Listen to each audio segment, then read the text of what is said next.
Hello students, welcome back to physics with Shubham sir. आज optics का 10th lecture लेके आ गए हैं। काफ़ी लेक्चर्स अपलोड हो चुके हैं, 9 लेक्चर्स हो गए हैं अब तक। तो सारे 9 लेक्चर्स चैनल पे अपलोडेड हैं और उनका लिंक तुमको डिस्क्रिप्शन में भी मिल जाएगा। अब तक हम लोग ने चैप्टर में काफ़ी कुछ कवर कर लिया है, जैसे रिफ्लेक्शन कवर कर लिया है, रिफ्रैक्शन कवर कर लिया है। रिफ्रैक्शन में हमने प्लेन सरफेस का रिफ्रैक्शन किया, फिर लेंसेस का रिफ्रैक्शन किया, फिर हमने प्रिज्म्स किए एंड वगैरह वगैरह काफ़ी सारी चीज़ें पढ़ ली हैं। आज जो हम स्टार्ट करने जा रहे हैं दैट इज़ ऑप्टिकल इंस्ट्रूमेंट्स। हम ऑप्टिकल इंस्ट्रूमेंट्स स्टार्ट करेंगे जिसमें हम माइक्रोस्कोप पढ़ेंगे। ठीक है, आई सी अगर एक लेक्चर में माइक्रोस्कोप और टेलीस्कोप दोनों होता है तो मैं दोनों अभी कर दूंगा, वरना माइक्रोस्कोप हम लोग आज तो कंफर्म पढ़ ही लेंगे। ठीक है, तो चलो स्टार्ट करते हैं। First thing that we are going to talk about is microscope. और माइक्रोस्कोप में भी पहले हमको पढ़ना है सिंपल माइक्रोस्कोप। ठीक है, हम लोग पढ़ेंगे सिंपल माइक्रोस्कोप। देखो माइक्रोस्कोप का काम क्या होता है। माइक्रोस्कोप का काम होता है छोटी चीज़ों का बड़ा इमेज बनाना। ये बेसिक कॉन्सेप्ट पकड़ लो, वही तुमको ज़्यादा हेल्प करेगा माइक्रोस्कोप को समझने में। बेसिक कॉन्सेप्ट क्या है, छोटी चीज़ों का बड़ा इमेज बना के दिखाना। जैसे फॉर एग्जांपल माइक्रोस्कोप हम लोग यूज़ क्यों करते हैं। माइक्रोस्कोप हम लोग यूज़ करते हैं छोटी चीज़ों को देखने के लिए, बैक्टीरियाज को देखने के लिए, टिश्यूज़ को देखने के लिए, राइट। तो ये सब छोटे छोटे चीज़ों को जब हमको देखना पड़ता है या जब हमको उनको देखना होता है तो हम यूज़ करते हैं माइक्रोस्कोप। तो microscope is a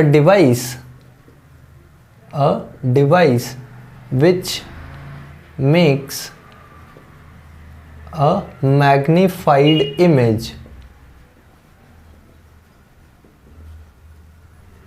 of small objects। बहुत ही छोटे जब ऑब्जेक्ट्स होते हैं तब उनके लिए हमको माइक्रोस्कोप का ज़रूरत पड़ता है। मतलब जो हम नॉर्मल आँख से नहीं देख पाते हैं उसको देखने के लिए हम माइक्रोस्कोप का यूज़ करते हैं, जिसमें से हमको पहले पढ़ना है सिंपल माइक्रोस्कोप। सिंपल माइक्रोस्कोप का एक बात याद रखना, सिंपल माइक्रोस्कोप मतलब होता है एक कॉन्वेक्स लेंस, दैट्स ऑल। कुछ नया डिवाइस नहीं है इसमें, बस एक कॉन्वेक्स लेंस। यही तुम्हारा सिंपल माइक्रोस्कोप है, यही तुम्हारा सिंपल माइक्रोस्कोप है। यही सिंपल माइक्रोस्कोप की तरह काम करता है। देखते हैं कैसे काम करता है सिंपल माइक्रोस्कोप की तरह। देखो हमको एक केस पता है कॉन्वेक्स लेंस में। वो केस ये है कि जब ऑब्जेक्ट को हम कॉन्वेक्स लेंस के, जैसे सपोज ये मेरा कॉन्वेक्स लेंस है और इस कॉन्वेक्स लेंस के पोल और ऑप्टिकल सेंटर और फोकस के बीच में रख देते हैं जब हम लोग ऑब्जेक्ट को। जैसे ये मेरा ऑप्टिकल सेंटर हो गया, ये मेरा सपोज इसका फोकस हो गया, यहाँ मैंने कहीं ऑब्जेक्ट रख दिया है। तो इस टाइम पे होता क्या है, इस टाइम पे ये जो लेंस होता है ये एक वर्चुअल और मैग्नीफाइड इमेज बनाता है। ये केस मैंने तुमको रे डायग्राम फॉर्मेशन जब हम लोग ने किया था कॉन्वेक्स लेंसेज का तब मैंने पढ़ाया है, तो ज़रा जाके पीछे लेक्चर्स में देख लेना। हमको क्या मिलता है, हमको 2 रेज़ डाइवर्जिंग मिलती हैं और डाइवर्जिंग रेज़ कभी मीट नहीं होती हैं एक्चुअल में, तो वो हमको पीछे मीट होती हुई दिखाई पड़ती हैं। ठीक है, ध्यान से देख लेते हैं, ज़रा देखो लाइक दिस। ठीक है, ये सपोज़ मेरा ऑप्टिकल सेंटर हो गया।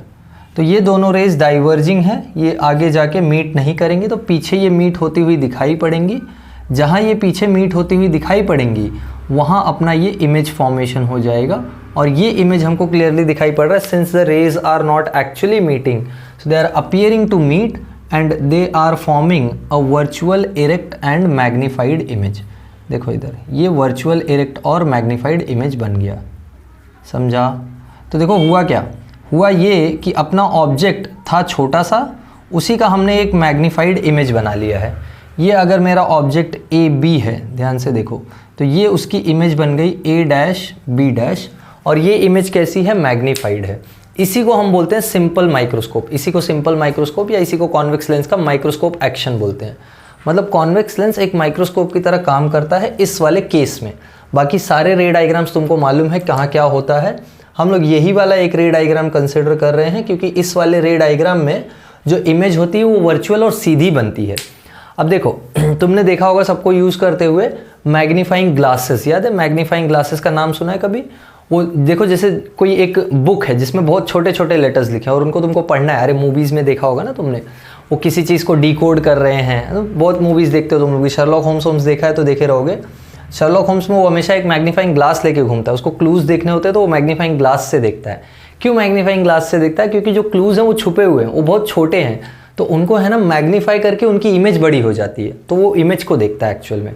तो हम भी क्या करते हैं मालूम है, एक मैग्नीफाइंग ग्लास लेते हैं, ये मैग्नीफाइंग ग्लास को, जैसे ये मेरा मैग्नीफाइंग ग्लास है और पीछे कोई चीज़ है, जैसे कोई छोटा ऑब्जेक्ट है, तो ये छोटा ऑब्जेक्ट का एक बड़ा इमेज बन जाता है इसी साइड में। मतलब ये जो ऑब्जेक्ट है इसी की एक इमेज उसी साइड में बन जाती है। जैसे लेंस के इस साइड में ऑब्जेक्ट था तो इसी साइड एक इमेज बन गई। जैसे हम लोग मैग्नीफाइंग ग्लास लेते हैं और कोई लेटर पढ़ना है, बहुत छोटा चीज़ है, तो उसके पास रखते हैं तो वो हमको बड़ा दिखने लगता है। ऐसा नहीं कि उसकी इमेज बाहर आ जाती है, नहीं, उसकी इमेज लेंस के पीछे ही है अभी भी।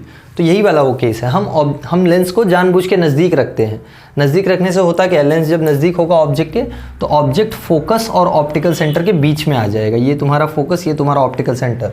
तो जब ऑब्जेक्ट ऑप्टिकल सेंटर और फोकस के बीच में आया तो ये केस अपने आप यूज़ हो जाएगा। तो इस केस में लेंस मैग्नीफाई करके हमको एक वर्चुअल इरेक्ट इमेज दे देगा। मैग्नीफिकेशन तो बाकी केसेस में भी होता है, इन्वर्टेड केस में भी होता है, बट जो चीज़ जैसी है वैसी दिखनी तो चाहिए ना। सपोज तुम कोई चीज़ पढ़ रहे हो, उसको तुमको पढ़ना है, तुमने मैग्नीफाइंग ग्लास लगाया, मैग्नीफाइंग ग्लास लगा के उल्टा इमेज बन गया, तो उल्टा इमेज पढ़ोगे कैसे? समझा? और पहली बात तो सबसे बड़ी प्रॉब्लम ये होगी कि जो उल्टी इमेज होगी वो किसी स्क्रीन पे बनेगी, वो लेंस के अंदर वर्चुअली नहीं बनेगी या लेंस के पीछे वर्चुअली नहीं बनेगी। तो उसके लिए तुमको एक स्क्रीन चाहिए होगा अलग से, वेयरएज़ यहाँ पे तुमको स्क्रीन का ज़रूरत नहीं है। ठीक है, तो ये जो माइक्रोस्कोप है इसका मैग्नीफाइंग पावर कितना है ये हमको समझना है। तो मैग्नीफाइंग पावर निकालने के लिए कुछ टर्म्स बताने जा रहा हूँ, बहुत ध्यान से सुनना। यहीं से तुम्हारा माइक्रोस्कोप का और कंपाउंड माइक्रोस्कोप का कॉन्सेप्ट स्टार्ट हो रहा है। देखो ध्यान से, हमको पढ़ना है विजुअल एंगल। ध्यान दो, हमको पढ़ना है visual angle.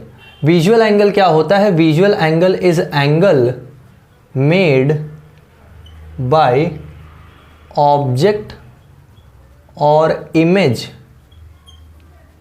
On our eyes. इसको बोलते हैं विजुअल एंगल। ये दो विजुअल एंगल होंगे, एक ऑब्जेक्ट का विजुअल एंगल और एक इमेज का विजुअल एंगल। देखो ध्यान से समझ लो, ये विजुअल एंगल डिसाइड करता है कि चीज़ें कितनी बड़ी दिखाई पड़ेंगी। समझो, जैसे फॉर एग्जांपल मैं यहाँ से आँख रख के, ये सपोज मेरी आँख है और मैं यहाँ से एक चीज़ को देख रहा हूँ। देखो किस चीज़ को देख रहा हूँ, सपोज जैसे मैं एक ऑब्जेक्ट को देख रहा हूँ, ये ऑब्जेक्ट है, ये ऑब्जेक्ट इतना बड़ा है, ध्यान दो अभी। सपोज ये ऑब्जेक्ट का साइज़ इतना बड़ा है, मैं इसको यहाँ से देख रहा हूँ। अब देखो ये ऑब्जेक्ट जो विजुअल एंगल मेरे आँख पे फॉर्म करेगा वो विजुअल एंगल कुछ इतना होगा, दिखाई पड़ रहा है। ये विजुअल एंगल आया अल्फ़ा, सपोज ले लेते हैं। अब इस ऑब्जेक्ट को मैं नज़दीक लेके आता हूँ, ध्यान दो, ये ऑब्जेक्ट को मैं नज़दीक लेके आ गया। ऑब्जेक्ट का साइज़ अभी भी उतना ही है, बट अब विजुअल एंगल देखो, ये विजुअल एंगल बढ़ गया, दिखाई पड़ा। अब इस ऑब्जेक्ट को मैं और नज़दीक लेके आ गया, साइज़ उतना ही अभी भी ऑब्जेक्ट का, बट देखो विजुअल एंगल और बढ़ गया। बोलने का मीनिंग ये है कि ये पेन का एग्जांपल ले लो। ये पेन को मैं जितना दूर रखूँगा ये पेन उतनी छोटी दिखाई पड़ेगी। समझा क्या बोला? ये पेन को मैं जितना दूर रखूँगा ये पेन उतनी छोटी दिखाई पड़ेगी। क्यों? क्योंकि जितना दूर ये पेन जाएगा उतना छोटा एंगल ये सबटेंड करेगा मेरी आँख पे। तो हमको चीज़ें उतनी ही बड़ी दिखाई पड़ती हैं जितना बड़ा वो विजुअल एंगल सबटेंड करती हैं अपनी आँख पे। कोई चीज़ अपने आँख पे जितना बड़ा विजुअल एंगल बनाती है उतनी ही बड़ी वो चीज़ हमको दिखाई पड़ती है। तो ये पेन अगर मैं ज़्यादा दूर ले जाऊँगा ना तो दूर से ये छोटा विजुअल एंगल फॉर्म करेगा, इसलिए मुझे छोटा दिखाई पड़ेगा। जैसे मून तुमको इतना ही बड़ा दिखाई पड़ता है। क्या मून इतना ही बड़ा है? इतना ही बड़ा तो नहीं है कि ऐसे नहीं पकड़ लिया चलो भाई मून इतना बड़ा तो है नहीं, मून तो है बहुत बड़ा, बट मून इतना दूर है कि उससे जो विजुअल एंगल अपने आँख पे बनता है वो बहुत छोटा है, इसलिए मून हमको छोटा दिखाई पड़ता है। सन, अरे सन भी तो ऐसे हाथ रख दो तो ढक जाता है। क्यों सन इतना छोटा अपीयरिंग है, इतना छोटा साइज़ में क्यों है? क्योंकि सन बहुत ज़्यादा दूर है, वहाँ से जो विजुअल एंगल अपने आँख पे बना रहा है वो बहुत छोटा बना रहा है। समझा? वही ये पेन अगर मैं दूर रख रहा हूँ आँख से तो मुझे छोटी दिखाई पड़ रही है। अब ये पेन जैसे जैसे मैं नज़दीक लाऊंगा ये मुझे बड़ी दिखाई पड़ने लगेगी, क्योंकि देखो विजुअल एंगल नज़दीक लाने पे बढ़ रहा है ना, तो इसका साइज़ बढ़ता हुआ दिखाई पड़ेगा मुझे। तो एक डिस्टेंस होता है जहाँ पे चीज़ें हमको सबसे ज़्यादा बड़ी दिखाई पड़ती हैं और कंफर्टेबली दिखाई पड़ती हैं। जैसे फॉर एग्जांपल देखो ये पेन है, मैं दूर लेके जाऊँ तो ये छोटी हो जा रही है, फाइन। अब मैं नज़दीक लेके आता हूँ, एक डिस्टेंस तक ये मेरे को क्लियर दिखता है। ये ध्यान से समझ लो, सबको ये चीज़ एक्सपीरियंस होगा, सब लोग ट्राई कर लेना मैं क्या बोल रहा हूँ। ये पेन को मैं दूर रखूँ तो ये पेन मुझे छोटी दिख रही है। अब मैं नज़दीक लेके आता हूँ तो ये पेन बड़ी हो रही है, बट एक लिमिट के बाद जब मैं इसको नज़दीक लाऊंगा ना तो ये पेन मुझे ब्लर दिखाई पड़ने लगेगी। मुझे तो ब्लर दिख रही है, तुम लोग भी ट्राई कर लेना, पेन ही लेके ट्राई कर लो या जैसे भी ट्राई करो। ये उंगली लेके ट्राई करो, ये उंगली दूर है तो छोटी, जिससे से नज़दीक आ रही है उंगली का साइज़ बड़ा होते जा रहा है। अब एक डिस्टेंस के बाद अगर तुम उंगली को अपने आँख के पास लाओगे ना तो उंगली ब्लर हो जाएगी। तो एक मिनिमम डिस्टेंस होता है जहाँ पे चीज़ें हमको सबसे क्लियरेस्ट और सबसे बड़ी दिखाई पड़ती हैं। देखो ये डिस्टेंस जहाँ पे मेरे को सबसे क्लियर और इमेज बड़ी दिखाई पड़ रही है या ऑब्जेक्ट मुझे बड़ा दिखाई पड़ रहा है, अब मैं इससे ज़्यादा नज़दीक लाऊं तो ऑब्जेक्ट बड़ा तो हो रहा है, बट प्रॉब्लम क्या है, प्रॉब्लम यह है कि क्लियरिटी चली जा रही है, मुझे क्लियरली दिखाई नहीं पड़ रहा है। वैसे जब मैं दूर लेके जाऊँ तो दूर ले जाने पर ऑब्जेक्ट मुझे क्लियरली दिखाई तो पड़ेगा, बट ऑब्जेक्ट का साइज़ छोटा हो जाएगा। तो एक डिस्टेंस होता है जिससे दूर ले जाने पे चीज़ें छोटी हो जाती हैं बट क्लियरिटी रहती है, और जिससे नज़दीक लाने पे चीज़ें बड़ी हो जाती हैं बट क्लियरिटी चली जाती है। तो दोनों ही चीज़ों में अपना नुकसान है। तो हम लोग ऐसे डिस्टेंस पे रख के चीज़ों को देखते हैं जिस पे चीज़ें हमको सबसे क्लियरेस्ट दिखाई पड़े, और जितना मैक्स टू मैक्स बड़ा हम देखना चाहते हैं उतना ही दिखाई पड़े, उससे ज़्यादा बड़ा करने पे ब्लर हो जाता है। उस डिस्टेंस को हम बोलते हैं least distance of distinct vision. ये चीज़ सबको पता होगी, least distance of distinct vision. और ह्यूमन आई के लिए ये least distance of distinct vision होता है 25 सेंटीमीटर। मतलब ह्यूमन आई के लिए कोई चीज़ अगर 25 सेंटीमीटर पे रखी है तो वो हमको सबसे क्लियरेस्ट दिखाई पड़ेगी और सबसे बड़ी दिखाई पड़ेगी। जितनी बड़ी देख सकते हैं हम लोग उतनी बड़ी। इससे दूर ले जाओगे तो छोटी हो जाएगी बट क्लियर दिखाई पड़ेगी, तो छोटी नहीं रखनी है। इससे नज़दीक लाओगे तो और बड़ी होगी बट क्लियरिटी चली जाएगी। तो सबसे क्लियर और सबसे बड़ी कहाँ पे दिखाई पड़ती है, डी डिस्टेंस पे। समझा क्या बोला? कोई ऑब्जेक्ट का इमेज सबसे क्लियर और सबसे बड़ा कहाँ बनता है, 25 सेंटीमीटर पे। किसके लिए? ह्यूमन आईज के लिए। तो यहाँ कौन है जो देख रहा है माइक्रोस्कोप से चीज़ों को? वो ह्यूमन आई ही है ना। यहाँ से ह्यूमन आई ही तो कोई देख रही होगी। ऐसा तो है नहीं कि माइक्रोस्कोप ने बोला भाई चलो मैं बन गया हूँ अब मैं खुद से खुद को देखूँगा, ऐसा नहीं है ना। तो ह्यूमन आई ही माइक्रोस्कोप से चीज़ों को देख रही है।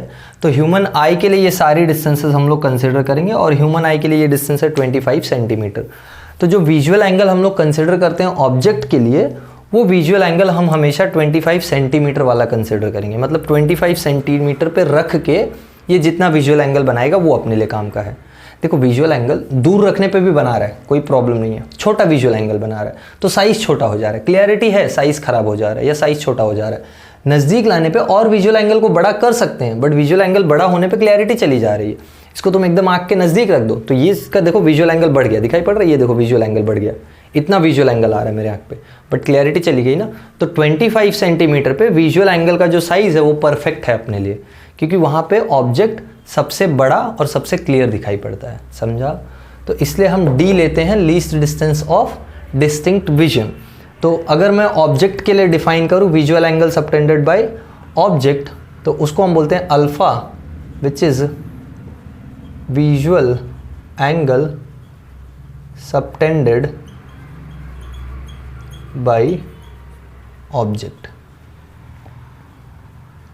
और उसमें भी ऑब्जेक्ट कहाँ रखा है, kept at 25 centimetre from human I. Human आई से 25 सेंटीमीटर पे रख के ऑब्जेक्ट को जो विजुअल एंगल सबटेंड होता है उसको हम बोलते हैं अल्फा। समझ में आया? अब हमको चाहिए मैग्नीफाइंग पावर।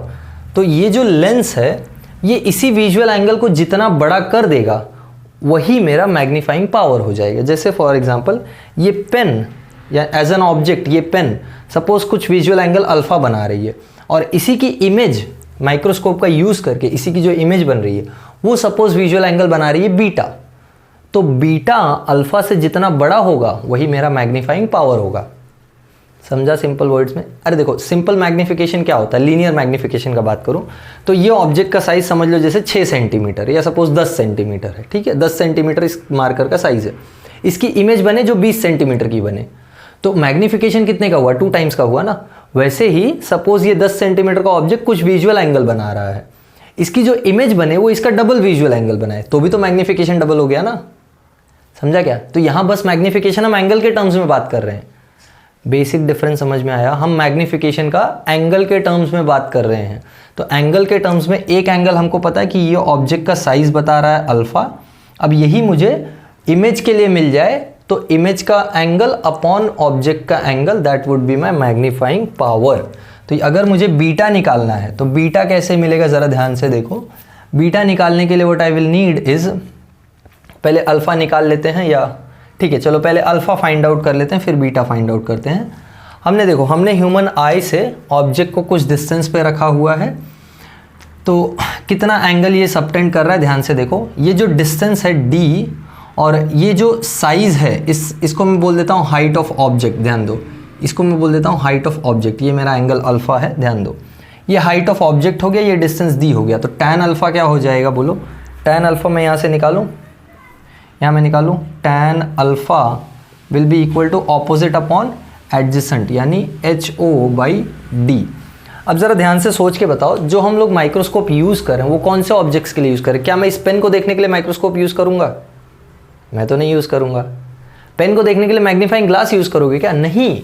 हम जिन ऑब्जेक्ट्स को देखने के लिए मैग्नीफाइंग ग्लास यूज़ करते हैं या माइक्रोस्कोप यूज़ करते हैं वो ऑब्जेक्ट्स बहुत छोटे होते हैं, तो उनका साइज़ बहुत ही छोटा होगा। अरे ये देखने में इतना बड़ा दिखाई पड़ रहा है, ये तो एक्चुअल में ये आँख है तुम्हारी आँख और ये तुम्हारा कहीं ऑब्जेक्ट है छोटा सा, तो ये विजुअल एंगल दिखाई पड़ रहा है अल्फ़ा।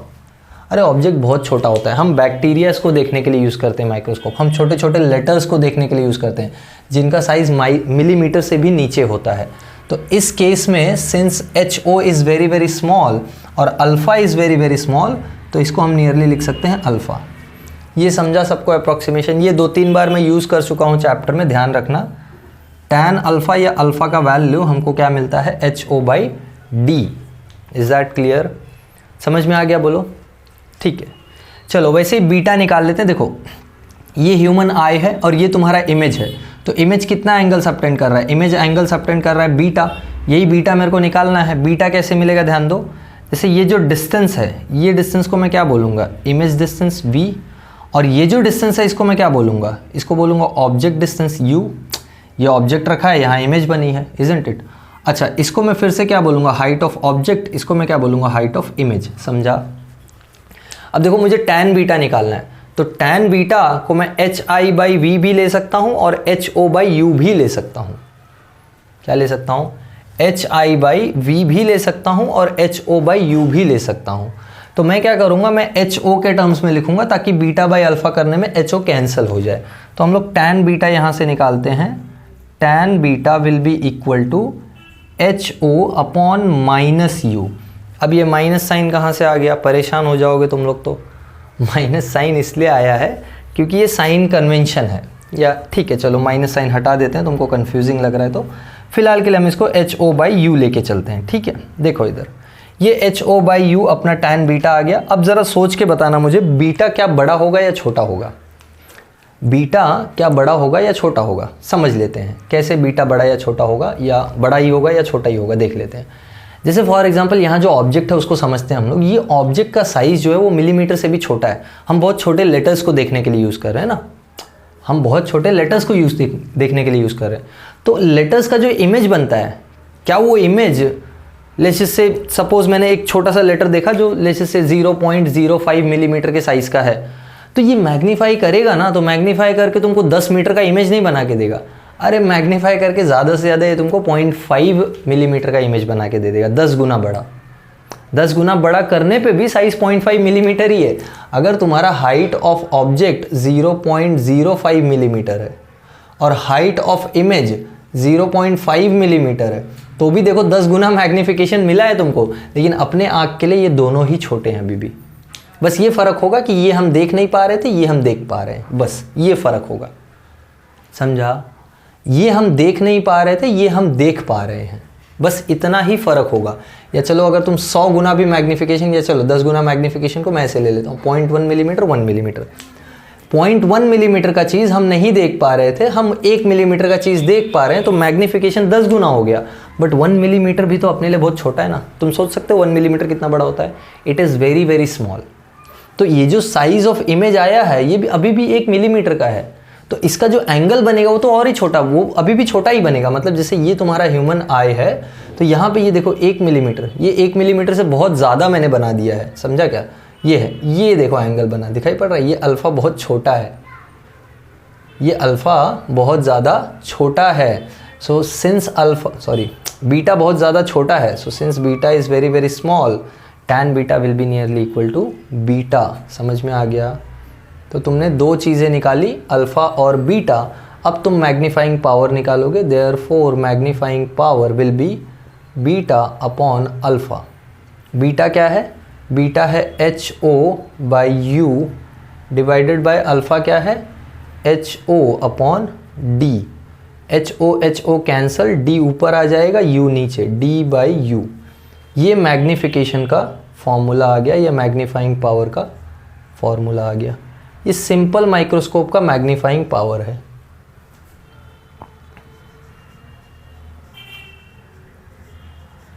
ये सिंपल माइक्रोस्कोप का मैग्नीफाइंग पावर है, ठीक है। D/U, where D is least distance of distinct vision which is 25 centimeter for human eyes and U is object distance from the lens, ठीक है।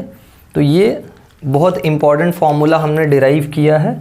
इसका अभी हम लोग मिनिमम और मैक्सिमम का केस देखेंगे कि मैक्सिमम कितना मैग्नीफाई कर सकता है इमेज को ये, और मिनिमम कितना मैग्नीफाई कर सकता है, दोनों ही हमको पढ़ना है। तो पहले ध्यान से समझ लो हमने क्या क्या समझा। हमने विजुअल एंगल समझा, बहुत ज़रूरी चीज़ है। विजुअल एंगल मतलब एंगल सबटेंडेड बाय ऑब्जेक्ट और इमेज ऑन द ह्यूमन आई। अपनी आँख पे जो एंगल सबटेंड करते हैं ऑब्जेक्ट और इमेज, उसी को हम विजुअल एंगल बोलते हैं। जिसमें से इधर हमने फाइंड किया visual angle subtended by object जो कि अल्फ़ा है, और इधर हमने फाइंड किया visual angle subtended bye image जो कि बीटा है। तो अल्फ़ा और बीटा मिला तो बीटा अपॉन अल्फ़ा करेंगे तो मैग्नीफाइंग पावर आ जाएगा। क्यों magnifying power beta upon alpha है? क्योंकि कितने गुना एंगल बढ़ गया वही तो मैग्नीफिकेशन हो गया ना। तो बीटा अपॉन अल्फ़ा, यहाँ से सिंप्लीफाई किया तो D/U अपने को क्या मिल गया? मैग्नीफिकेशन पावर का फॉर्मूला, ठीक है। तो ये नोट डाउन करो पॉज करके, एकदम डिटेल में अच्छे से नोट डाउन करो ये। चलो नोट डाउन किया है ना, ठीक है। मैं हटा के यहाँ इसका मिनिमम और मैक्सिमम का कंडीशन निकाल लेता हूँ। D/U मुझे मिल गया है मैग्नीफाइंग पावर ना, देखो ध्यान से।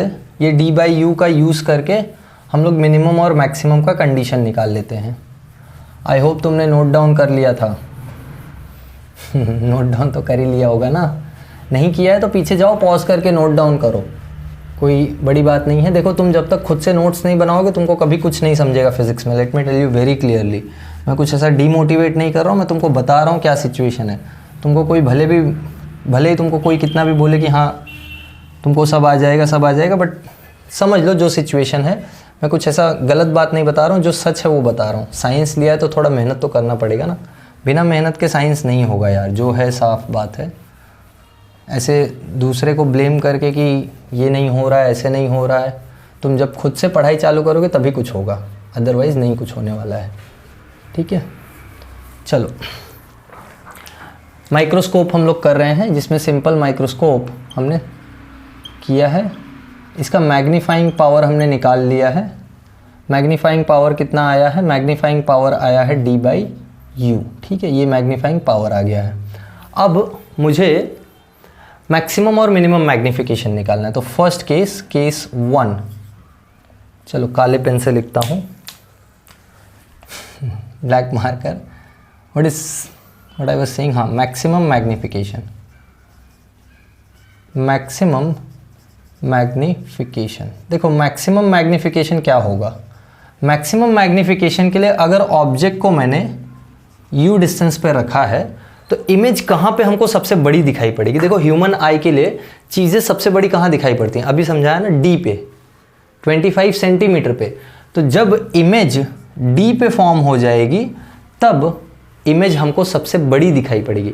अरे जैसे ऑब्जेक्ट दूर जाने पे छोटा बड़ा हो रहा था, वैसे ही इमेज भी तो छोटी बड़ी होगी अपने लिए।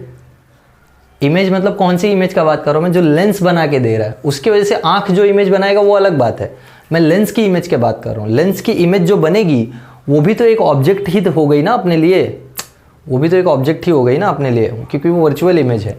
तो वो जब -D पे बन जाएगी, क्यों -D लिया है? अगर तुमको याद हो, ये अपना लेंस है, तो इस लेंस के इसी तरफ दोनों बन रहे हैं। ये अगर तुम्हारा ऑब्जेक्ट है तो ये तुम्हारा इमेज है। ये डिस्टेंस अगर UE है या -U है तो ये डिस्टेंस तुम्हारा क्या है? -D है। ये मैक्सिमम मैग्नीफिकेशन का केस है। तो अगर मैक्सिमम मैग्नीफिकेशन के केस में ये है तो हमको फॉर्मूला मालूम है, 1/f is equals to 1/u देखो उल्टा ही लिख दिया फॉर्मूला, 1/v माइनस 1/u। अब इसमें से 1/u निकाल लेते हैं, क्योंकि यहाँ 1/u हम सब्सटीट्यूट करेंगे तो मैक्सिमम मैग्नीफिकेशन मिल जाएगा। देखो सब्सटीट्यूट करो, 1/f is equals to 1/v की जगह माइनस डी माइनस 1/u की जगह माइनस यू। साइन कन्वेंशन के लिए बहुत ज़रूरी है अप्लाई करना इसमें, तो ये हो जाएगा 1/-d प्लस 1/u। ये d इधर लेके आ जाओ तो 1/u is equals to 1/f plus 1/d। समझा या नहीं? ठीक है, क्रॉस मल्टीप्लाई कर लेते हैं, ये हो जाएगा d plus f upon d into F. ये आ गया 1/u का वैल्यू, ध्यान से समझ लो, ये 1/u का वैल्यू है। यहाँ से u निकालोगे अगर तो u डायरेक्ट यहाँ सब्सटीट्यूट करो या 1/u डायरेक्ट यहाँ सब्सटीट्यूट करो। बच्चे कंफ्यूज हो जाते हैं, इसलिए मैं u निकाल ले रहा हूँ। u हो जाएगा इसका reciprocal df upon d plus f। ये u का वैल्यू आ गया, इसको उठा के इस इक्वेशन में डाल देते हैं। So therefore magnification will be, क्या है d/u ना, सो d अपॉन u की जगह ये पूरा उठा के डालो, df upon d plus f। ये d से d कट गया, ये d प्लस f ऊपर आ जाएगा। So m is equals to d plus f upon f। समझा? f अपॉन f 1 हो गया और d अपॉन f बच जाएगा। तो मैक्सिमम जो मैग्नीफिकेशन आया है वो आया है 1 प्लस d/f। ये फॉर्मूला याद रखना सिंपल माइक्रोस्कोप के लिए, this is very very important. Maximum magnification होता है 1 प्लस d/f। ठीक है, अब मिनिमम मैग्नीफिकेशन का केस देख लेते हैं, case 2 which is minimum magnification. अब तुम सोचो चीज़ हमको सबसे छोटी कहाँ दिखाई पड़ेगी, बताओ सबसे छोटी कहाँ दिखाई पड़ेगी? ये ऑब्जेक्ट जितना नज़दीक लाओगे उतना बढ़ रहा है, जितना दूर ले जाओगे उतना छोटा हो रहा है। तो इसका साइज़ सबसे छोटा कहाँ दिखाई पड़ेगा? इन्फिनिटी पे। तो जब ये इमेज इन्फिनिटी पे बन जाएगी तो सबसे छोटी दिखाई पड़ेगी, तो उसको हम बोलेंगे मिनिमम मैग्नीफिकेशन। तो उस केस में u जो होगा वो माइनस u के इक्वल होगा और v इन्फिनिटी के इक्वल होगा, बस। तो यहाँ सब्सटीट्यूट करो, 1/f is equals to 1/v minus 1/u, यानी 1/f इज इक्वल्स टू 1/इन्फिनिटी माइनस 1/-u, यानी ये तो हो गया 0 और ये आ गया प्लस 1/u, यानी u का वैल्यू क्या आ गया? f। समझा? अरे 1/f इक्वल्स टू 1/u आया ना, तो u कितना हो गया? f। So therefore minimum magnification कितना हो जाएगा? मिनिमम मैग्नीफिकेशन हो जाएगा d/u, u की जगह क्या सब्सटीट्यूट कर दोगे? f, तो d/f। तो ये आया तुम्हारा मिनिमम, ये आया तुम्हारा मैक्सिमम और ये आया तुम्हारा मिनिमम मैग्नीफिकेशन, जो कि सिंपल माइक्रोस्कोप के लिए हमने किया है। This is very very important. Simple microscope के लिए मैक्सिमम और मिनिमम मैग्नीफिकेशन ये होता है, तुमको बोल देता है एग्जाम में, show that the minimum magnification और maximum magnification of a simple microscope is given by this formula. तो ये तुमको डिराइव करना होता है। सो बहुत इंपॉर्टेंट था डेरिवेशन जो हमको करना था। और सिंपल माइक्रोस्कोप बहुत अच्छे से समझ लेना, एक कॉन्वेक्स लेंस, बेसिक एक सिंगल कॉन्वेक्स लेंस, वही सिंपल माइक्रोस्कोप की तरह बिहेव करता है। बस इतनी ही बात, बस इतनी ही बात। ठीक है, चलो बस करते हैं मतलब सिंपल माइक्रोस्कोप में बस करते हैं। और क्या, जैसे एक केस लेके देख ही लेते हैं। सपोज जैसे एक लेंस लिया मैंने, एग्जांपल के लिए एक लेंस लिया मैंने जिसका फोकल लेंथ है 5 सेंटीमीटर। तो उसका मैक्सिमम मैग्नीफिकेशन कितना आ सकता है? देखो ध्यान से, मैक्सिमम मैग्नीफिकेशन आ सकता है 1 प्लस d/f, यानी 1 प्लस d होता है 25, f हमने लिया है 5, यानी ये आ गया 1 प्लस 5 यानी 6। तो मैक्सिमम मैग्नीफिकेशन एक 5 सेंटीमीटर का फोकल लेंथ वाला लेंस 6 गुना दे सकता है। मतलब ऐसा लेंस जिसका फोकल लेंथ 5 सेंटीमीटर का है, वो लेंस मैक्स टू मैक्स 6 गुना मैग्नीफाई कर सकता है ऑब्जेक्ट को, उससे ज़्यादा नहीं। और मिनिमम कितना कर पाएगा? मिनिमम तो खाली d/f ही आएगा, यानी मिनिमम 5 गुना कर पाएगा।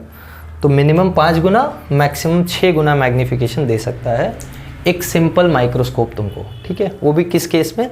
जब फोकल लेंथ 5 सेंटीमीटर, यूजुअली इतना ही होता है, इससे छोटा होता है या इससे थोड़ा सा बड़ा होता है, क्योंकि जो लेंस हम यूज़ कर रहे हैं, देखो जिन चीज़ों को यूज़ कर रहे हैं देखने के लिए, वो चीज़ें बहुत छोटी हैं यार, और उसको हम बहुत नज़दीक रखते हैं। कभी देखा है किसी को वो मैग्नीफाइंग ग्लास को लेके बुक को यहाँ रख के ऐसे पढ़ रहा है? नहीं, वो बुक के नज़दीक रख के ऐसे पढ़ता है। समझा क्या बात? बुक यहाँ है और मैग्नीफाइंग ग्लास यहाँ रख के पढ़ रहा है, ऐसा कोई नहीं पढ़ता है। मैग्नीफाइंग ग्लास को बुक के पास रख के पढ़ता है। तो इतना नज़दीक रखने का रीज़न ये है कि वो लेंस का फोकल लेंथ छोटा होता है, और लेंस का फोकल लेंथ छोटा है तभी ये ऑब्जेक्ट इसके बीच में आएगा ना, ऑप्टिकल सेंटर और फोकस के बीच में। तो वही चीज़ हमको तो क्रिएट करनी होती है। सो ये बातें ध्यान रखना, बहुत अच्छे से समझ लेना। आई होप तुमको समझ में आ रहा है क्या बता रहा हूँ। चलो कंपाउंड माइक्रोस्कोप पढ़ लेते हैं, ये नोट डाउन कर लो पॉज करके। ऑलराइट फाइन, कर लिया नोट डाउन, ठीक है, पॉज करके नोट डाउन कर लेना। अब हम पढ़ने जा रहे हैं कंपाउंड माइक्रोस्कोप, जिसके लिए तुम सब आए हो मोस्टली थंबनेल देख के। क्या बोलूँ, थंबनेल देख के तो कौन ही आ रहा है। चलो बढ़िया है, समझ में आ रहा है ना? आई होप तुमको सब समझ में आ रहा है। कुछ नहीं समझ में आता रहेगा तो बताया करो बिंदास। I just upload videos, no issues about it. Syllabus complete करने का बड़ा प्रेशर है, टाइम की कमी, उसमें मैक्सिमम पॉसिबल एफर्ट्स लगा के कंप्लीशन चालू है। देखते हैं, हो तो जाना चाहिए टाइम से, हो जाएगा, डोंट वरी। अगला देखते हैं, हमको पढ़ना है कंपाउंड माइक्रोस्कोप।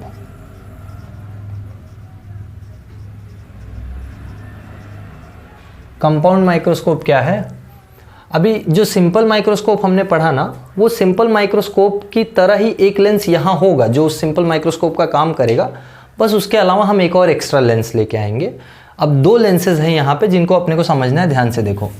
कौन से दो लेंसेज हैं? एक होता है ऑब्जेक्टिव लेंस और एक होता है आईपीस लेंस। तो ऑब्जेक्टिव लेंस जो है वो छोटा सा कॉन्वेक्स लेंस होगा, लाइक दिस। ये छोटा कॉन्वेक्स लेंस है ऑब्जेक्टिव लेंस, और दूसरा होता है आईपीस लेंस। ध्यान दो, दूसरा होता है आईपीस लेंस, लाइक दिस। ये आईपीस लेंस बड़ा होता है एज कंपेयर टू ऑब्जेक्टिव, और ये इनका कॉमन प्रिंसिपल एक्सिस। ठीक है, ध्यान से समझ लो हो क्या रहा है। ये आईपीस लेंस हो गया, ये ऑब्जेक्टिव लेंस हो गया। मैंने दोनों अलग अलग कलर से इसलिए बनाया क्योंकि दोनों अलग अलग लेंसेज हैं, तुमको डिस्टिंक्शन समझ में आना चाहिए, ऑब्जेक्टिव कौन सा, आईपीस कौन सा। मैंने इसको ऑब्जेक्टिव को ब्लू से इसलिए बनाया क्योंकि मैंने पहले सिंपल माइक्रोस्कोप को ब्लू से ड्रॉ किया था, और ये जो ऑब्जेक्टिव लेंस है इसका वही काम है जो सिंपल माइक्रोस्कोप का काम था, तो इसीलिए इसको ब्लू से ड्रॉ कर रहा हूँ। तुमको समझा क्या बोला? समझा तो होगा ही।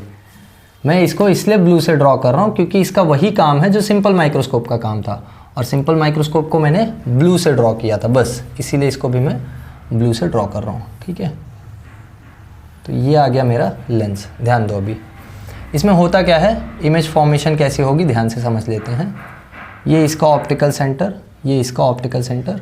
अब देखो ऑब्जेक्टिव छोटा क्यों लिया है? ऑब्जेक्टिव छोटा इसलिए लिया है क्योंकि जो ऑब्जेक्ट है वो बहुत ही छोटा है, तो ऑब्जेक्ट को देखने के लिए इतना बड़ा लेंस नहीं चाहिए। देख रहे हो तो माइक्रोस्कोप बैक्टीरिया को, अब ये देखो कंपाउंड माइक्रोस्कोप जो यूज़ होता है ना, ये यूज़ होता है 100x का मैग्नीफिकेशन। अभी हमको कितना मिला? 5 टाइम्स 6 टाइम्स ऐसा मैग्नीफिकेशन मिल रहा था ना, यहाँ 100x 1000x है ना, पबजी वाला स्कोप मिल रहा है 8x के जैसा। ऐसे स्कोप्स मिलते हैं हमको 1000x 10,000x, ऐसे मैग्नीफिकेशन हमको अगर चाहिए तो हम ऐसा कॉम्बिनेशन यूज़ करते हैं। तो दो लेंसेज जो हम लोग यूज़ करते हैं उसको हम बोलते हैं कंपाउंड माइक्रोस्कोप। इसका वर्किंग देखो कैसा होता है। अगर मैं यहाँ पे एक छोटा सा ऑब्जेक्ट लूँ, ध्यान दो, अगर मैं एक छोटा सा ऑब्जेक्ट लूँ, ये ऑब्जेक्ट को मैं between focus and centre of curvature रखूँ, ये लेंस इसका फोकस छोटा होगा, ये इसका सेंटर ऑफ कर्वेचर, तो यहाँ मैंने ऑब्जेक्ट रखा है लाइक दिस, ये छोटा सा ऑब्जेक्ट है, ध्यान दो। ठीक है, इसका नेमिंग कर देते हैं, नामकरण AB। अब होगा क्या देखो, यहाँ से एक रे गई पैरेलल टू प्रिंसिपल एक्सिस, ये कहाँ से पास होगी? फोकस से पास होगी लाइक दिस, तो ये गई फोकस से रे। ठीक है, रे डायग्राम बहुत अच्छे से समझ लो कंपाउंड माइक्रोस्कोप का, क्योंकि यहीं सब अटक जाते हैं। ये रे गई फोकस से, ठीक है। दूसरी एक रे उठा लो, दूसरी एक रे सपोज हम लोग यहाँ से ले लेते हैं, तो ये दूसरी रे गई ऑप्टिकल सेंटर से अनडेविएटेड, तो यहाँ मेरा इमेज बन गया। ध्यान दो, ये इमेज कैसी बन गई? ये इमेज बन गई है रियल और इन्वर्टेड। अब ज़रा ध्यान से देखो, ये इमेज थोड़ी मैग्नीफाइड है, तो ये तो होता ही है, मैग्नीफाइड ही तो इमेज बनती है ना, तो ये इमेज बन गई है थोड़ी सी मैग्नीफाइड। थोड़ा मैं इसको और अच्छे से बना देता हूँ तो अच्छे से समझेगा तुमको। खैर तुमको तो अच्छे से ही समझ रहा है, आई होप। इसको मैं थोड़ा और ऊपर से पास कराता हूँ तो और अच्छे से ये समझेगा। ये आया, तो ये बन गया मेरा इमेज, ठीक है, ये आया इमेज। अब ये दिखाई पड़ रहा है मैग्नीफाइड इमेज, है ना, ये दो रेज यहाँ मीट कर रही हैं, ये बन गया मेरा मैग्नीफाइड इमेज। अब ये जो मैग्नीफाइड इमेज है, देखो ध्यान से, ये मैग्नीफाइड इमेज इस वाले लेंस के लिए, कौन से वाले लेंस के लिए, इस वाले लेंस के लिए ऑब्जेक्ट का काम करेगा।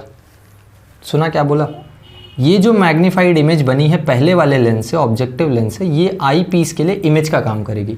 तो मैं इसको नाम दे देता हूँ ए डैश बी डैश, क्योंकि ये पहली इमेज है, ए डैश बी डैश।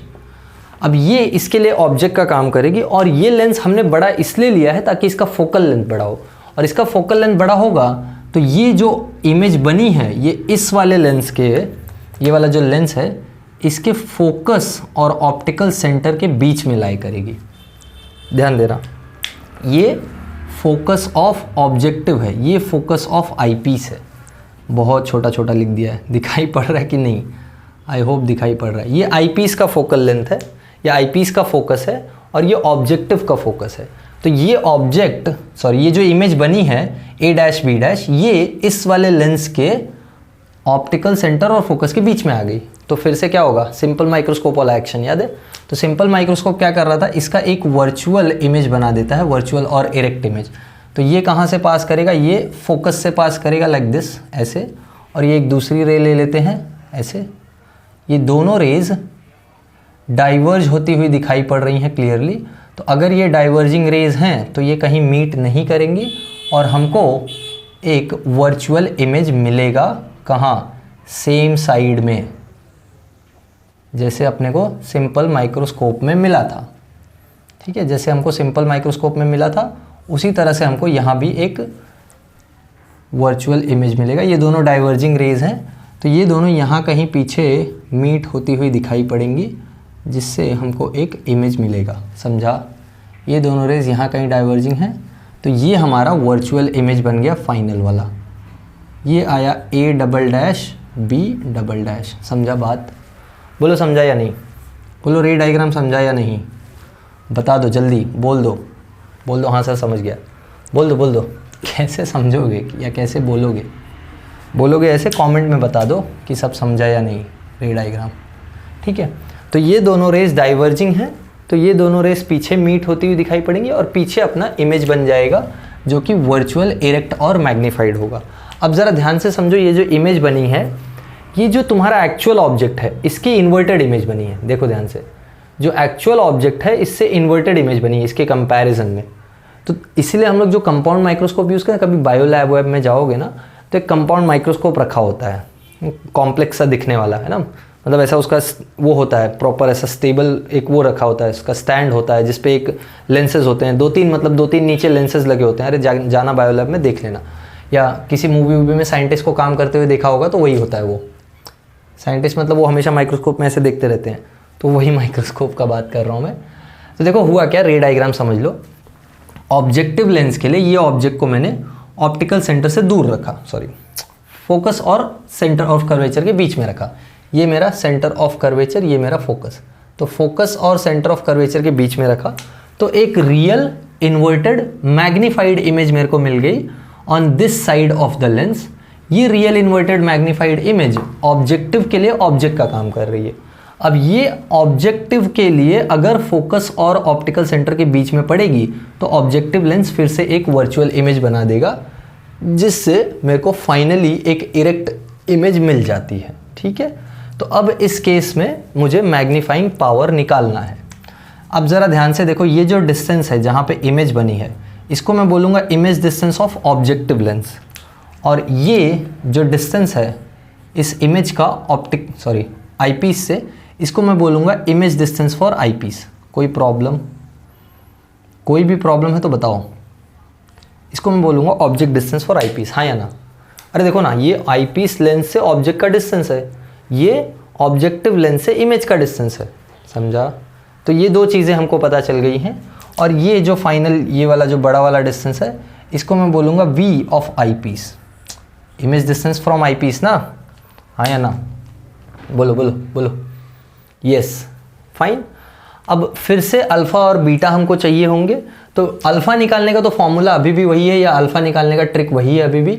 अगर मुझे अल्फ़ा निकालना है तो मैं क्या करूँगा, अल्फ़ा निकालना है तो मेरे ऑब्जेक्ट को मैं डी डिस्टेंस पे रखूँगा। ये आया मेरा डी डिस्टेंस पे ऑब्जेक्ट, ये डी डिस्टेंस हो गया, और ये हाइट ऑफ ऑब्जेक्ट हो गया। हाइट ऑफ ऑब्जेक्ट को मैं एच ओ लेता हूँ। एच ओ क्या होगा बताओ, एच ओ ए बी के इक्वल होगा, height of image, sorry height of object A B के इक्वल।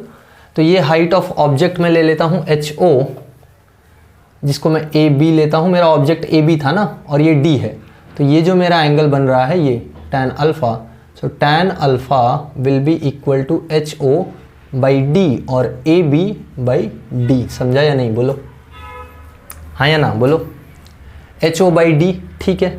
और दूसरा क्या, दूसरा ये कि ये जो अल्फ़ा है बहुत छोटा है, so this is going to be nearly equal to alpha, so therefore tan alpha will be nearly equal to alpha will be equal to H O by D. बोलो समझ में आ गया, ठीक है। ये हो गया मेरा H O, height of object, और ये ठीक है, इसको तो यहाँ नहीं लिखते हैं, इसको मैं लिख देता हूँ हाइट ऑफ इमेज, कोई प्रॉब्लम नहीं ना, ठीक है। इसको मैं हाइट ऑफ इमेज लिखता हूँ। अब ज़रा ध्यान से समझ लेना, हम इसका मैग्नीफिकेशन का फॉर्मूला डिराइव करने जा रहे हैं। अल्फ़ा हमको मालूम है, बीटा निकालते हैं। देखो बीटा क्या होगा, ये इमेज है, ये आँख पे जो एंगल सबटेंड कर रही है, हम यहाँ से देखेंगे ना, तो ये मत सोचना कि सर आँख तो बहुत दूर रखा है। अरे ये आँख इस पर रख के ही हम देखते हैं चीज़ों को, आँख को हम माइक्रोस्कोप के लेंस के ऊपर रख के ही तो देखते हैं। तो लेंस से ही आँख है, समझ लो, लेंस जहाँ है वहीं आँख है। तो लेंस पे जो एंगल सबटेंड कर रहा है वही तो आँख पे एंगल सबटेंड कर रहा है। और लेंस पे कौन सा एंगल सबटेंड कर रहा है, ये एंगल सबटेंड कर रहा है मेरे हिसाब से तो बीटा। और ये बीटा मैं कैसे निकालूंगा, टैन बीटा। फिर से टैन बीटा में या तो तुम ये अपॉन ये ले लो बड़ा वाला, बट परेशान नहीं होना है हमको, तो हम क्या करेंगे, हम ये अपॉन ये ले लेंगे।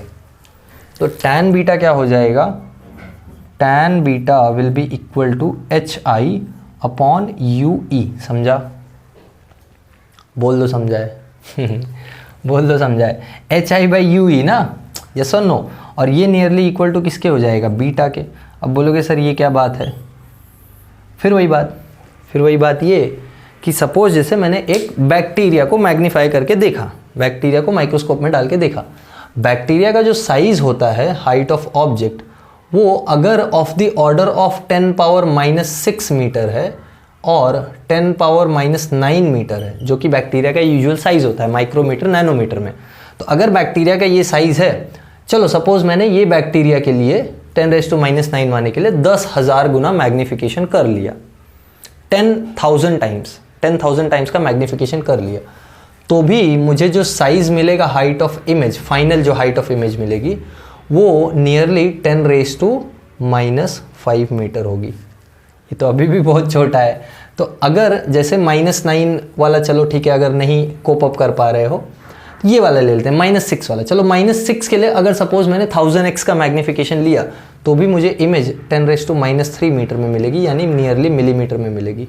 तो मिलीमीटर तो अभी भी बहुत छोटा है, यानी ये जो इमेज बनी है ये इस ऑब्जेक्ट के कंपैरिजन में 1000 गुना बड़ी है, बट अपने लिए तो अभी भी बहुत छोटी है ना। अपने लिए नैनोमीटर क्या और माइक्रोमीटर क्या, दोनों ही अपने लिए इनविजिबल हैं, दोनों ही अपने लिए बहुत छोटे हैं। समझा क्या बोल रहा हूँ, दोनों ही अपने लिए बहुत ज़्यादा छोटे हैं, तो उनमें हम फ़र्क नहीं कर पाएंगे ना। तो इसीलिए ये ऑब्जेक्ट भले ही नैनोमीटर माइक्रोमीटर में है, तो इमेज भी कोई बड़ी होकर 10 किलोमीटर की नहीं बन जा रही, इमेज भी मिलीमीटर में ही है। तो अगर इमेज भी मिलीमीटर में है तो हाइट ऑफ इमेज भी बहुत छोटा होगा, तो ये बीटा भी बहुत छोटा होगा। So therefore we have got beta, and since magnifying power is equal to beta upon alpha, substitute करो, बीटा क्या आया है, बीटा आया है H I by U E divided by क्या, अल्फ़ा क्या है, एच ओ बाई डी। समझा, बोलो समझा या नहीं। तो फाइनली क्या आता है, H I by H O ये मिलेगा, sorry H I by H O ये मिलेगा, into D by U E ये मिलेगा, है ना। डी ऊपर यू ई नीचे। देखो H I by H O है क्या एक्चुअल में, अगर ठीक से देखो तो ये ऑब्जेक्टिव का मैग्नीफाइंग पावर है, ऑब्जेक्टिव लेंस का मैग्नीफाइंग पावर है वो। और ये डी बाई यू क्या है, डी बाई यू अभी हमने पहले निकाला, सिंपल माइक्रोस्कोप का मैग्नीफाइंग पावर। और मैंने क्या बोला, ये ऑब्जेक्टिव किसकी तरह, सॉरी आईपीस किसकी तरह काम करता है, सिंपल माइक्रोस्कोप की तरह।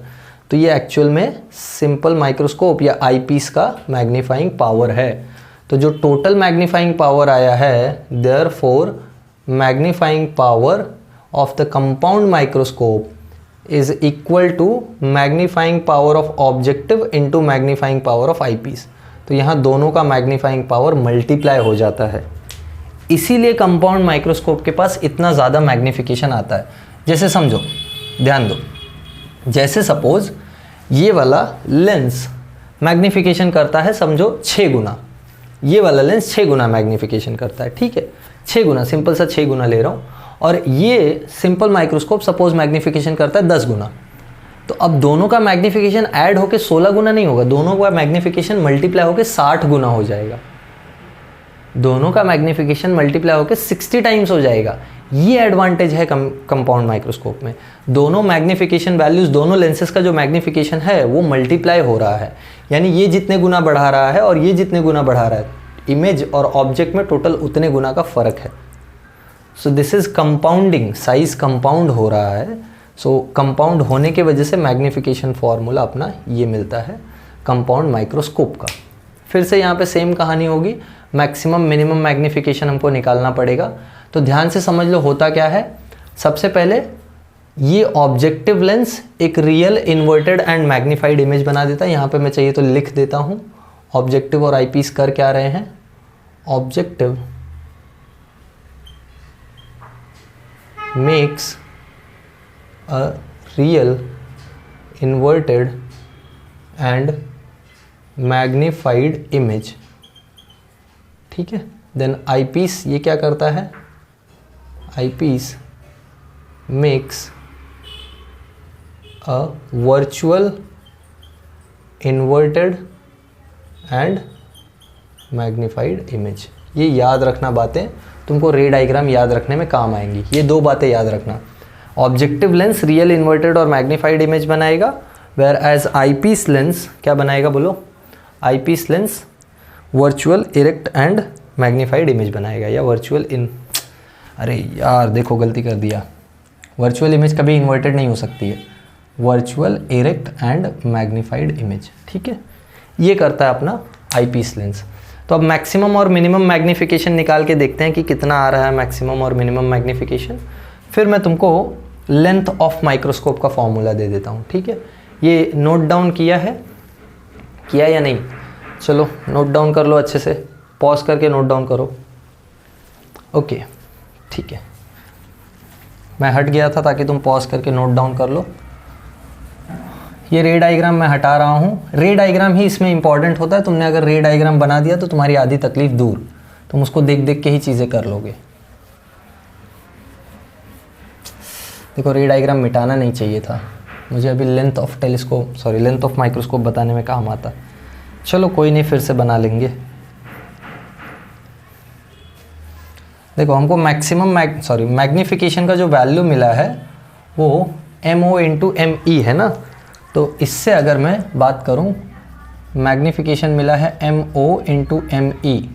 अब ये जो ऑब्जेक्टिव है उसका तो मैग्नीफिकेशन चेंज होने वाला नहीं है, चेंज किसका होता है, आईपीस का। हमने देखा आईपीस का मैक्सिमम और मिनिमम मैग्नीफिकेशन आता है। अरे अगर नहीं समझता है ना तो याद रखो, eyepiece behaves as a simple microscope.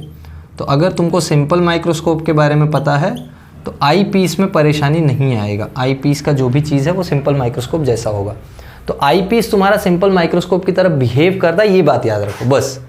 तो अब तुमको मालूम है आई पीस का जो मैग्नीफाइंग पावर होता है वो चेंज होता है ना। हमको मालूम है मैग्नीफिकेशन पावर या maximum magnification power of eyepiece is ME max equals to 1 plus D by F। ये हमने डिराइव किया है, ये हमने डिराइव किया है सिंपल माइक्रोस्कोप के लिए। So therefore maximum magnification of compound microscope is going to be MO times 1 plus D by F। समझा या नहीं?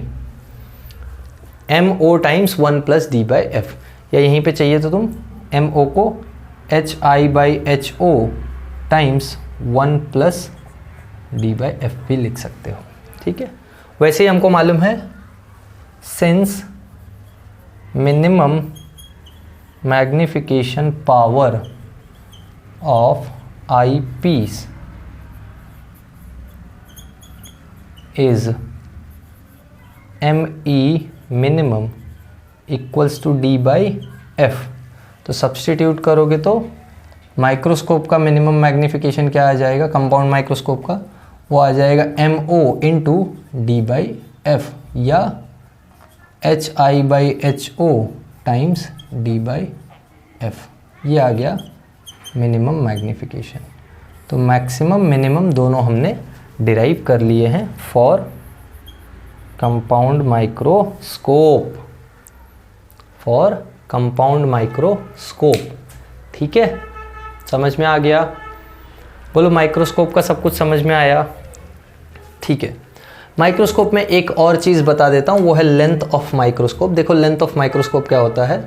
लेंथ ऑफ माइक्रोस्कोप का मैं डेफिनेशन बता देता हूँ। लेंथ ऑफ माइक्रोस्कोप होता है distance between objective and eyepiece. Objective और आईपीस के बीच में जो डिस्टेंस होता है उसी को हम लेंथ ऑफ माइक्रोस्कोप बोलते हैं, ठीक है।